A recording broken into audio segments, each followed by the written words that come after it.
Mesdames et messieurs, merci pour votre fidélité d'écoute à la 95.5 ou bien au www.nanafm.tg. Bienvenue au débat de ce lundi. Le processus d'instauration des collectivités territoriales régionales suit son cours au Togo. Le gouvernement a adopté en Conseil des ministres le jeudi 20 janvier un projet de décret pour la création de ces subdivisions administratives. Quelle peut être l'importance des élections régionales pour un pays? C'est la question qui est la nôtre ce matin et pour y répondre, nous recevons dans nos studios Pascal Edo Abové. Il est expert en décentralisation. Monsieur Edo Abové, bonjour. Bonjour. Merci d'être là pour répondre aux questions de nos auditeurs. C'est un plaisir. Alors, ces auditeurs auront la possibilité d'intervenir dans ce débat, soit sur la page Facebook de Nana FM ou via téléphone dans une vingtaine de minutes sur le 91 09 71 71 ou le 96 61 58 58 avec Nestor Gloa, la mise en onde. Je m'appelle Norbert Djouradi. Le débat de Nana FM, c'est parti. Une fois encore, merci pour votre fidélité d'écoute. Alors, monsieur Abové, quand on parle d'élection régionale, que comprendre? Bien, l'élection régionale, c'est une forme d'élection locale, tout comme l'élection municipale. Donc, ces élections régionales permettent d'élire les conseillers régionaux chargés de conduire la politique de développement des régions aux côtés des élus locaux. Et donc, voilà un peu ce que nous pouvons dire de manière succincte. Alors, quel est le rôle de ces conseillers régionaux par rapport aux conseillers municipaux que nous avons déjà? Ok, disons que les conseillers régionaux aussi sont des élus locaux chargés de conduire la politique de développement de la région. Ils interviendront dans les mêmes domaines que les conseillers municipaux, mais à un niveau plus élevé. Donc, vous voyez, dans le cadre de la décentralisation au Togo, nous avons deux niveaux. Nous avons la commune et la région. Donc, les conseillers municipaux sont chargés de mener des actions de développement jusqu'à un niveau donné. Et après, les conseils régionaux prennent la suite jusqu'à un niveau aussi. Et l'État même continue. Donc, quand je prends par exemple le domaine de l'éducation, vous voyez que les conseillers municipaux, par exemple, peuvent s'occuper de la construction et l'aménagement des bâtiments scolaires, la construction, l'aménagement, l'entretien des bâtiments scolaires jusqu'au niveau primaire. Mais les conseillers municipaux ne vont pas jusqu'au niveau collège. Donc, les conseillers régionaux, ils vont s'occuper maintenant des collèges et des régions. Donc, quand on prend tous les domaines dans lesquels les collectivités territoriales interviennent, on verra qu'il y a une répartition des actions selon les différents domaines de compétences que l'État, dans lesquels l'État transfère les compétences aux collectivités. Voilà. Alors, la question que les Togolais se posent, est-ce qu'à ce jour, selon vous, est-ce qu'on a besoin de ces élections régionales? Bon, les élections régionales sont légales, c'est prévu par les thèses, ok. Et donc, si l'État décide d'aller à ces élections régionales, ce n'est pas contre la loi, c'est contre les thèses. Peut-être on peut se demander, est-ce que c'est le moment opportun d'aller à ces élections, du moment où les thèses donnent la possibilité à l'État d'aller de manière progressive dans le processus de décentralisation. Étant, nous venons de faire les élections municipales, les communes n'ont pas totalement tous les moyens pour fonctionner. Il y a des difficultés et donc on se dit, sans avoir réglé toutes ces difficultés-là, ou bien la majeure partie de ces difficultés, est-ce que c'est important encore d'ajouter encore le deuxième palier? Donc, c'est la question qu'on peut se poser. Sinon, les élections régionales en soi sont prévues par les thèses et c'est légal. Alors, que pensez-vous, toujours dans le cadre de ces élections régionales, que pensez-vous de ceux qui pensent que les fonds qui seront utilisés pour ces régionales peuvent servir à équiper les nouvelles mairies pour que la décentralisation que le Togo a entamée puisse bien commencer? Ils ont raison, ils n'ont pas raison.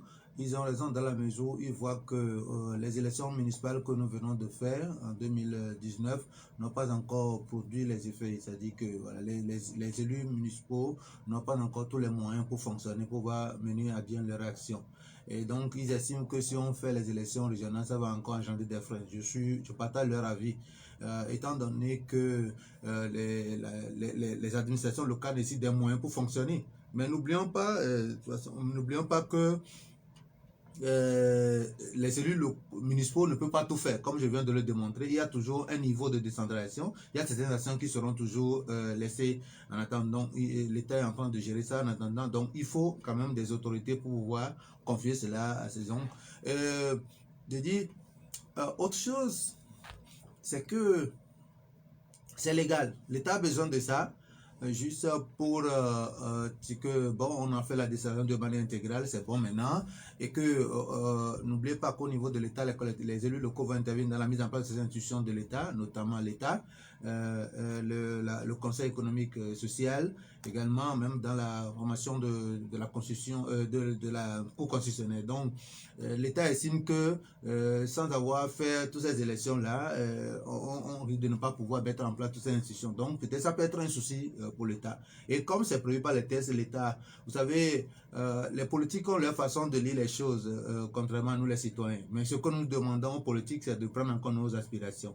Parce qu'il ne suffit pas seulement d'aller aux élections, mais il faut faire des élections qui pourront être bénéfiques à la population. Si on doit dépenser de l'argent pour aller aux élections et qu'après, on n'est pas sûr que cela aura des retombées vraiment positives pour la population, ou bien on n'aura pas les moyens pour fonctionner, ou bien, en d'autres termes, cela va encore constituer un poids sur les citoyens. Je pense qu'il appartient aux autorités de faire la part des choses et de savoir dans ce contexte où la misère ambiante, c'est-à-dire tout ça, les citoyens ont discuté pour joindre les deux bouts.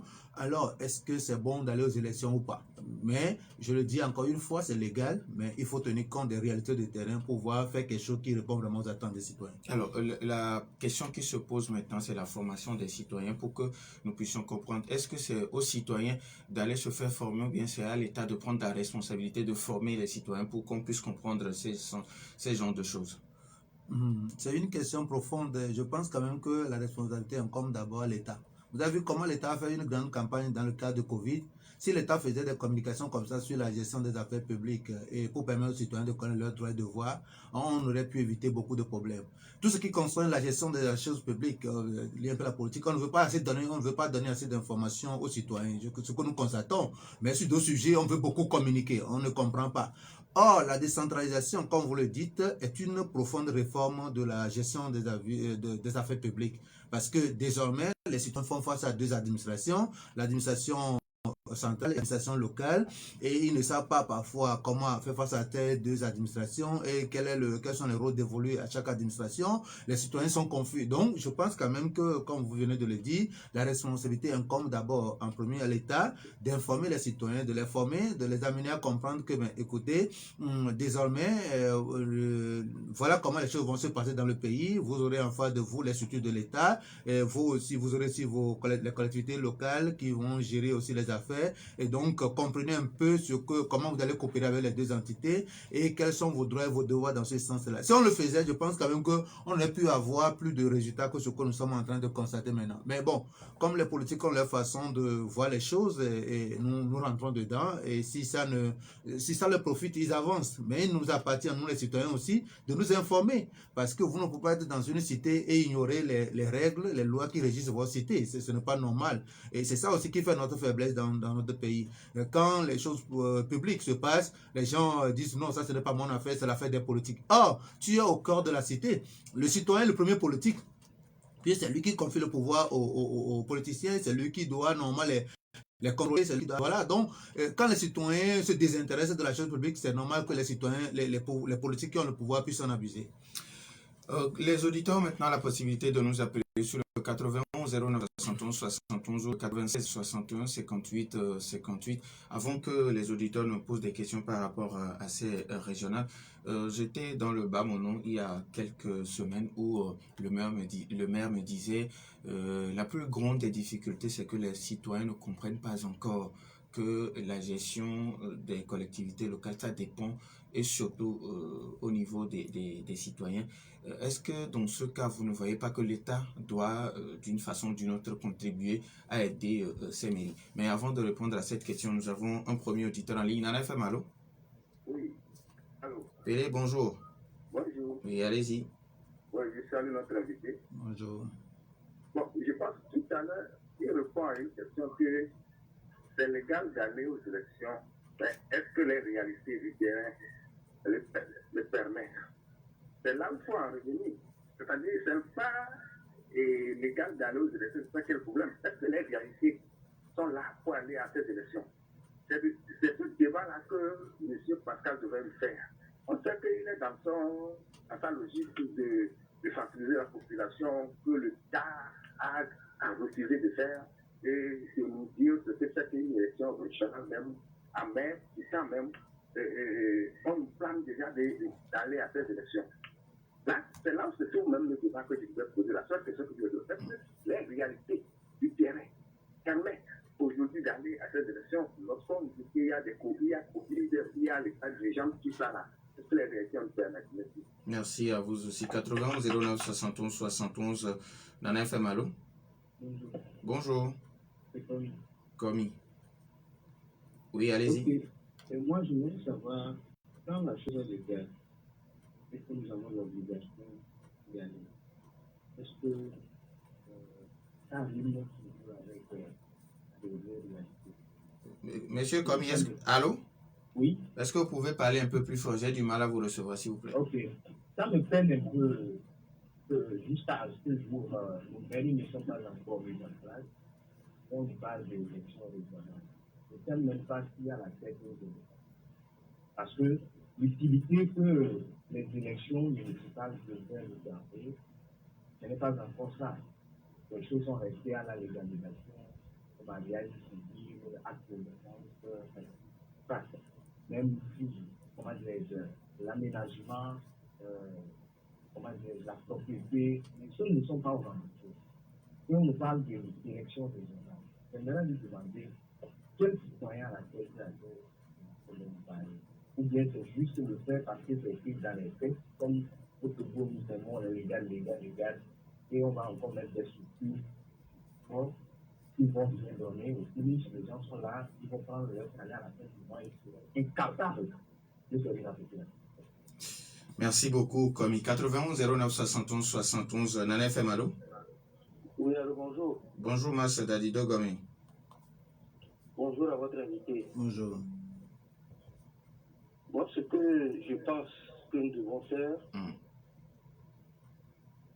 on parle de toutes les élections, la population, à 80%, selon moi, mes observations, ne comprend même pas ce qu'ils s'en vont faire quand il faut aller voter. Parce que au temps du parti unique, on avait fait croire aux gens en leur faisant peur que le citoyen n'a pas le droit de se mêler de la politique. Alors que la définition de la politique, c'est de parler de son pays, de sa région et de sa commune, ainsi de suite. C'est ça la politique. On ne peut pas demander à quelqu'un de ne pas parler de ce qui le concerne. Et pour pallier à cela, moi je pense que c'est au niveau de l'éducation, parce que la relève de demain, c'est nos enfants. Il faudrait que le gouvernement, s'ils veulent bien, introduise la politique dans l'éducation de nos enfants. Que ce soit une matière qu'on instaure. Dans le curriculum de formation. Allô? Oui, allô? Oui. Que ce soit une matière qu'on instaure, et là, on expliquera aux enfants dès le bas âge pourquoi on fait une élection présidentielle, pourquoi on fait une élection législative, pourquoi on fait une élection communale, ainsi de suite, ainsi de suite. Et avec les enfants qui auront fait l'information, cela rejaillira sur les parents même qui n'ont pas été à l'école. Ils pourront leur expliquer. Mais tant qu'on ne fera pas ça, je pense que nous allons pêcher à nos troubles. Merci, bonne journée. Bonne journée à vous aussi. Nana FM, allô? Oui, bonjour. Bonjour, c'est Michel, j'appelle de Zanguera. Michel de Zanguera, oui, allez-y. Oui, bonjour à l'invité. Bonjour. Je crois qu'il a très bien parlé du fait que, au fait, les gens ne sont pas intéressés à la politique. Et là, je m'inscris en faux. Tout simplement, c'est parce que les gens sont fatigués. Et on parle d'élections régionales. Est-ce que ce qu'on a fait sur le plan local et la mairie là, est-ce qu'on a fait un bilan de ça pour savoir, nous avons quitté où nous sommes arrivés à quel niveau grâce à cette élection communale? On n'a même pas encore présenté ce bilan. Et on s'affole vers encore une élection régionale. On se demande qu'est-ce qu'on cherche au juste. Parce qu'on ne peut pas faire des choses sans objectif. Et il a bien dit que c'est parce que les réalités qui nous incombent actuellement ne nous permettent pas de penser tout de suite à une élection. Et c'est comme ça que le pays doit être dirigé en réalité. Ce n'est pas que les gens ne s'intéressent pas à la politique pour penser influer dans un curriculum, mais c'est qu'on a fait venir les gens de cette politique-là. Alors que quand vous êtes individu de la cité, vous êtes obligé de prendre position pour certaines choses qui vous concernent et nous concernent tous. Aujourd'hui, par exemple, nous parlons de vivre ensemble. Est-ce que le vivre ensemble au Togo est ce que nous pouvons escompter? Non. Donc, cette élection régionale, moi, en tout cas, je me dis que c'est encore un pipeau de plus. Merci beaucoup, Michel de Zonguera. Nana FM, allô? Oui, allô, bonjour. Bonjour. C'est à côté d'accord, À côté d'accord, comment allez-vous? Oui, je vais très bien. Allez-y. Bonjour, notre invité. Bonjour. Bon, les élections régionales, oui, il faut les faire. Mais est-ce que c'est le bon moment?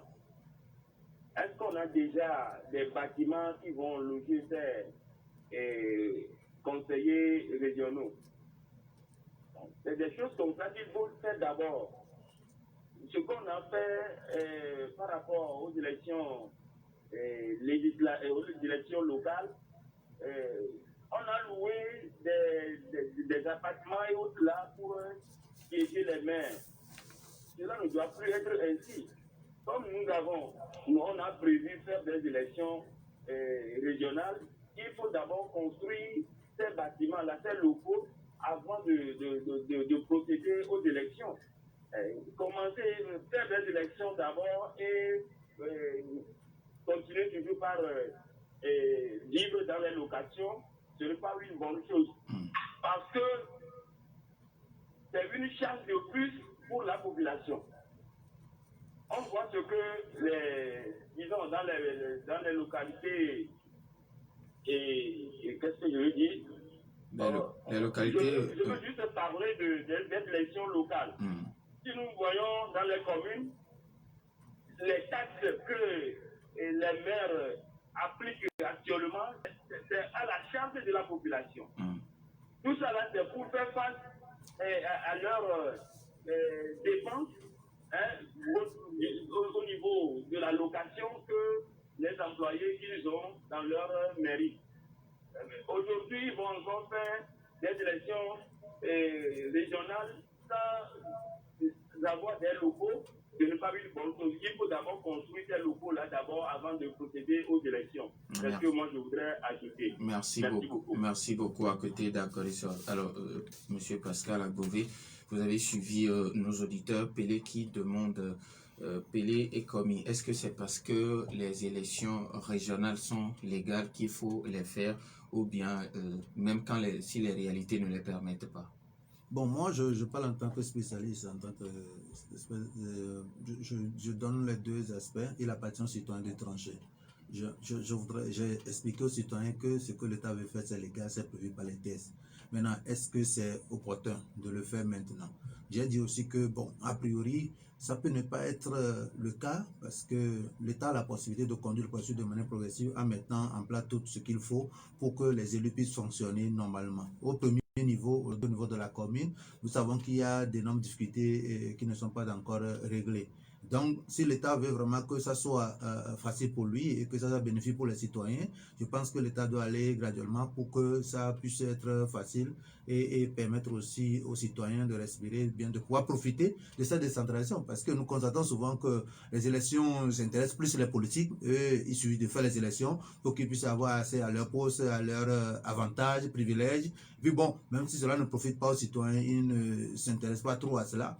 Voilà, aujourd'hui, le fonctionnement au niveau des communes dépasse même le moyen financier même de certaines communes. les frais, c'est que les dépenses de fonctionnement, le loyer, le personnel, ça dépasse même ce que les citoyens paient comme taxe dans certaines localités. Ce n'est pas normal. Cela veut dire que mais, tout ce que les citoyens collectent là, rien ne peut rentrer dans les projets d'investissement, dans les projets de développement de la commune. Donc, si c'est juste pour faire des élections, élire des gens, les gens vont cotiser juste pour qu'ils puissent se partager cela, c'est payer seulement leurs frais de fonctionnement, être à l'aise et qu'on n'aura pas les moyens suffisants pour pouvoir réaliser le projet de développement. Je pense que ça n'arrange même pas l'État. Puisque ce n'est pas la raison pour laquelle, fondamentalement, l'État a décidé de faire la décentralisation.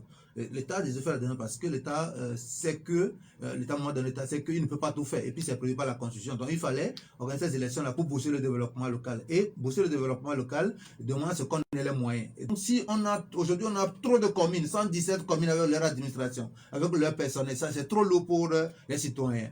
Et donc, on n'a pas encore réglé ces questions et on passe au deuxième niveau. Je ne suis pas contre en tant que citoyen parce que je dis que c'est légal. Mais est-ce que c'est normal, c'est avantageux pour moi? Je dis non. Donc, je suis d'avis que les gens réagissent de cette façon-là et je suis pas dans le point de vue. Et je dis, ce n'est pas à moi de dire non, n'allez pas aux élections locales, régionales. Les autorités sont conscientes, ils savent qu'elles sont là pour les citoyens. Ils doivent faire quelque chose qui rentre dans les priorités, dans l'avantage des citoyens. Et si ils avancent, qu'est-ce quel pouvoir moi j'ai pour les arrêter? Il appartient aux citoyens de comprendre et il appartient aux autorités aussi de prendre en compte, d'écouter les citoyens. Voilà, c'est ce que je peux dire. Alors, Kwamiki continue toujours par dire qu'aujourd'hui, les mairies sont réduites seulement à faire de la légalisation, le mariage civil. Il n'y a pas un travail de fond, il n'y a pas d'aménagement du territoire, comme on le dit.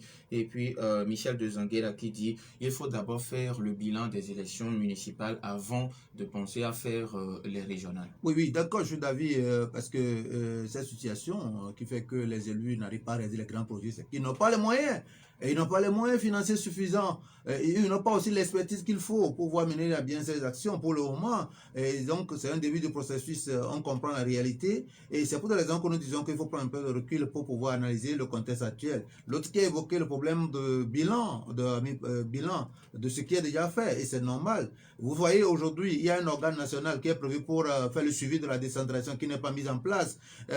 Tout est conduit par le ministère. Et puis, bon, dans ce sens, on s'apprécie. Il n'y a pas un autre organe national qui jette un regard sur ce qui se fait pour donner son point de vue, permettre au gouvernement de réajuster les choses. Donc, on avance. Aujourd'hui, dans nos communes, les citoyens ne sont pas impliqués dans la gestion des affaires publiques parce que ce n'est pas vraiment ça. Des efforts se font, on constate cela, mais ce n'est pas vraiment ça. L'institution des citoyens, qui est le bureau du citoyen, n'est pas encore mise en place dans les communes.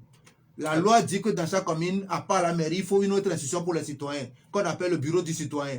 Cette institution n'est pas encore mise en place dans les communes. Et je demande aux autorités, vous voulez faire seulement des élections pour mettre en place vos structures, vous voulez seulement vos avantages. Et les citoyens même qui votent pour vous, les citoyens qui cotisent des taxes pour vous, pourquoi vous ne mettez pas en place leur institution et que vous allez juste vers les élections parce que vous voulez avoir vos avantages, vous voulez mettre en place vos institutions? Pourquoi? Si on gère un pays, c'est que c'est pour les citoyens qu'on travaille et il faut écouter les doléances, les aspirations des citoyens. Les autorités nous écoutent. Nous sommes des simples citoyens. Nous donnons juste notre avis sur la chose. C'est eux qui ont le pouvoir, c'est eux qui savent ce qu'il faut faire pour que ça aide les citoyens, mais ils doivent écouter les citoyens. Si vous n'écoutez pas les citoyens, vous allez faire votre volonté, mais ça ne marcherait pas. À un moment donné, les gens seront dégoûtés de votre gestion, c'est ça. Donc, nous demandons à ce que nos autorités puissent nous écouter, parce que nous sommes la voix des sans-voix. C'est-à-dire que ce que nous disons là, c'est ce que nous écoutons au niveau de la base, que nous venons dire publiquement. Parce que les gens, tout le monde ne peut pas venir sur l'antenne comme ça pour parler. Et nous venons dire ce que les gens disent à la base. Et si les autorités nous écoutent, ce qu'ils feront, c'est que ça va répondre aux attentes de la population. Donc, nous ne sommes pas contre les autorités, mais quand même, il faudrait qu'elles comprennent que nous sommes là aussi pour les aider comme ça. Alors, par rapport aux tasses, maintenant, il y a déjà les tasses municipales. Est-ce que maintenant, il y aura encore les tasses régionales? Oh, non, les tasses sont collectées par les administrations locales selon plusieurs niveaux et au niveau de l'OTR. L'OTR collecte toutes les tasses pour la majeure partie des tasses pour les collectivités territoriales. On ne dit pas seulement pour les communes. Donc, ce que l'OTR collecte aujourd'hui, tout n'est pas destiné aux communes. Une grande partie ira aux communes, une partie ira aux régions, et puis une partie aura aussi une institution qui interviennent dans le cadre de la décentralisation. Voilà comment la répartition est faite. Donc, a priori, les taxes collectées par l'auteur pour les collectivités territoriales, une partie des régions est restée. Donc, on ne donne pas ça aux communes pour le moment. Donc, ça veut dire qu'il y a ces fonds-là qui sont disponibles. Deuxième chose qu'il faut savoir, c'est que les taxes sont déjà collectées. Parce qu'au niveau des marchés, par exemple, l'État décidera, par exemple, de confier certains marchés de grande taille aux communes, aux régions. Par exemple, quand nous prenons le grand marché nous prenons certains marchés de l'intérieur de Lomé, les marchés de grande taille seront confiés aux conseillers régionaux et les marchés de petite taille seront confiés aux comités. Donc, a priori, la collecte se fait déjà et la collecte se fait déjà. Donc, c'est juste une question de répartition, ok?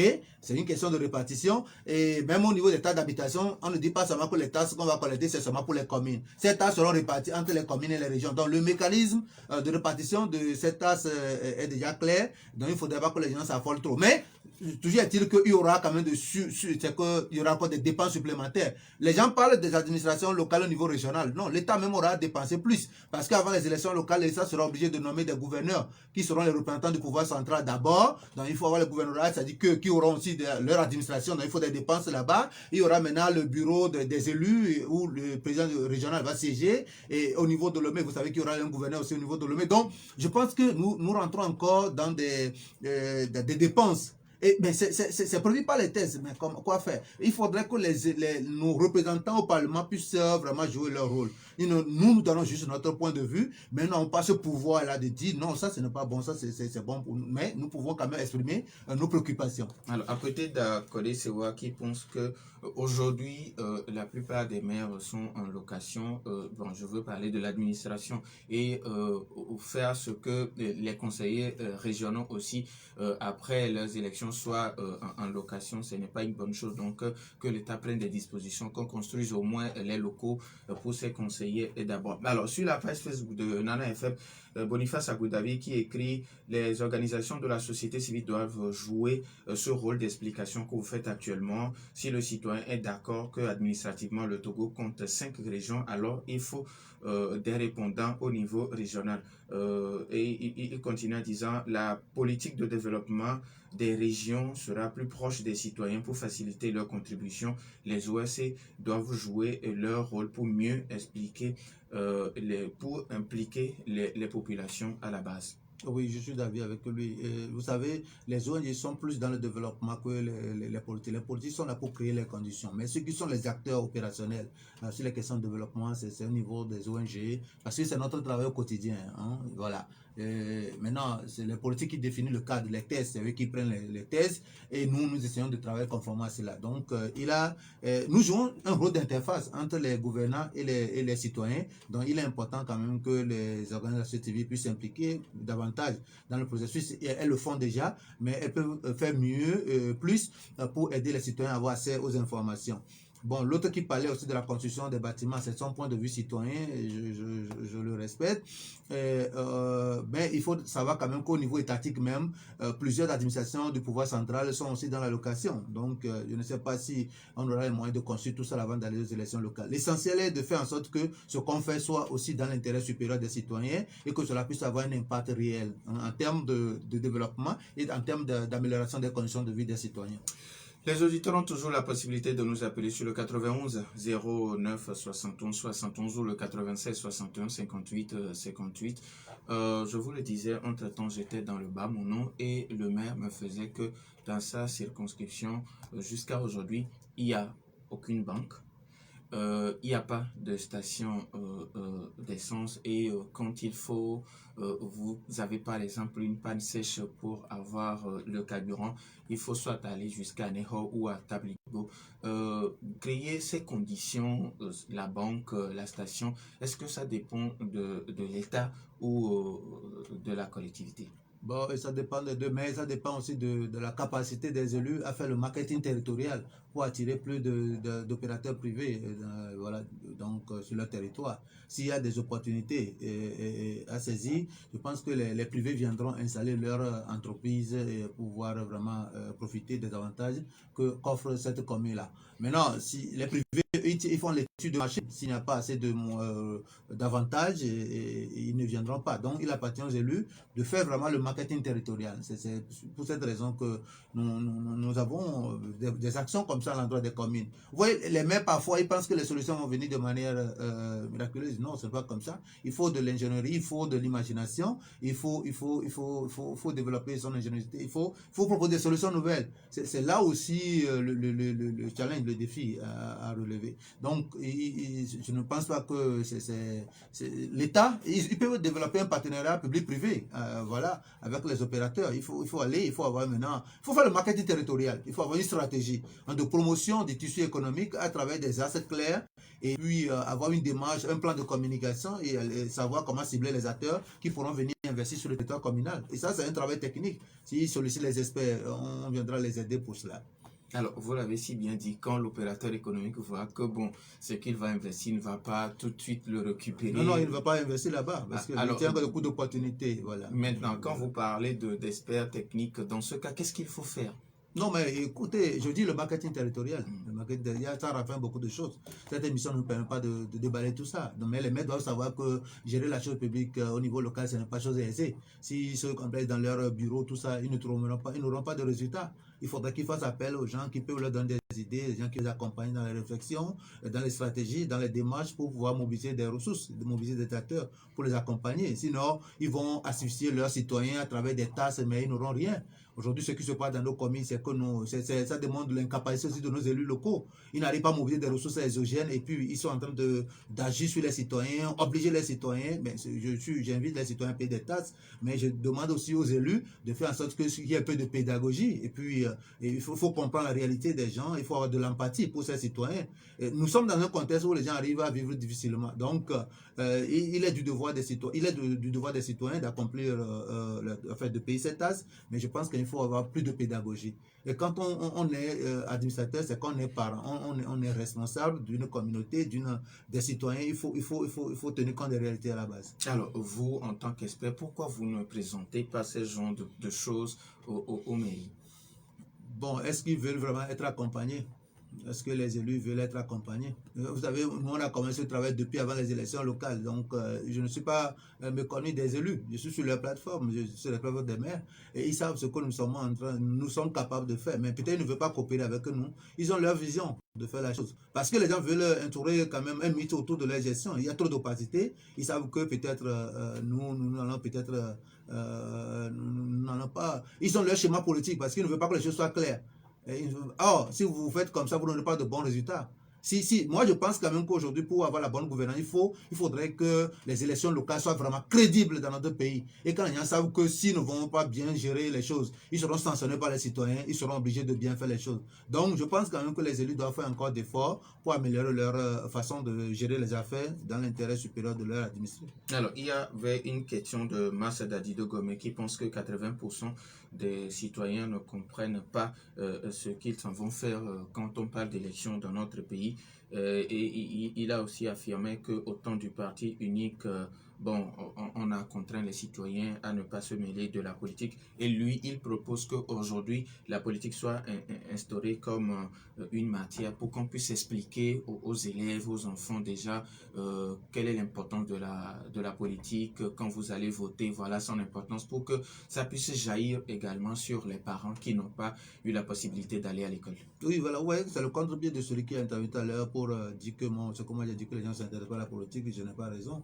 Je dis, mais écoutez, qui sont les acteurs qui s'intéressent à la politique? C'est juste ceux qui veulent profiter des biens publics, veulent avoir des avantages. Mais est-ce que la grande majorité des citoyens comprennent la politique? Est-ce que comprennent la politique? Est-ce que les gens comprennent la politique?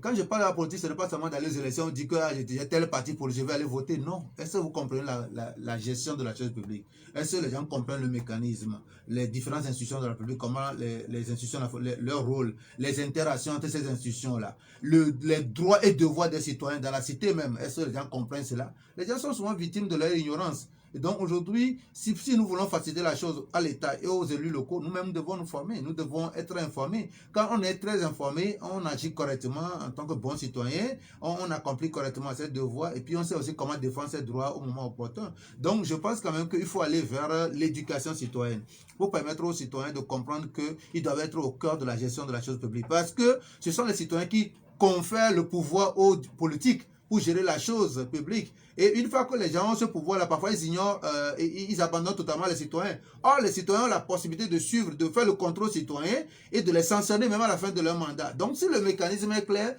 je pense quand même que les dirigeants seront obligés de faire la bonne gestion des affaires publiques. Alors, donc, vous êtes d'accord que déjà la politique soit comme une matière?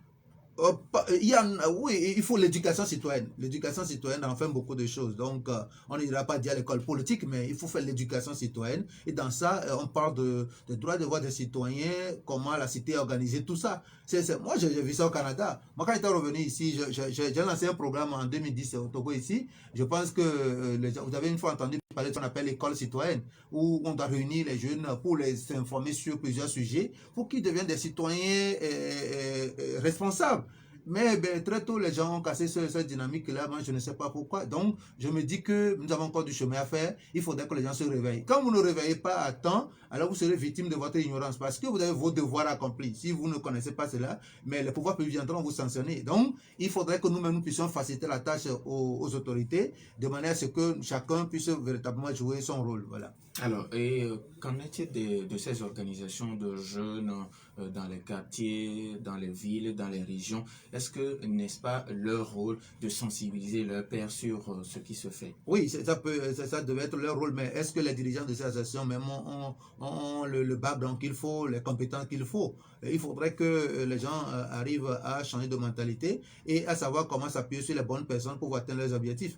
Dans la vie, on ne peut pas tout savoir. Moi qui parle ici, je ne maîtrise pas tous les contours du sujet. Et donc, il est important qu'on soit humble. C'est l'humilité qui nous manque aujourd'hui. Nous sommes très orgueilleux. Or, dans une cité, nous nous complétons. Et donc, en toute humilité, je voudrais quand même dire à nos concitoyens que chacun de nous a l'obligation d'apporter sa modeste contribution au développement du pays à travers ses actions, ses initiatives. Et nous devons aussi humble. Quand quelqu'un sait faire quelque chose, il faut l'encourager à le faire. Et c'est comme ça que nous allons tous participer au développement du pays. Mais quand nous allons nous faire des coups bas, nous allons toujours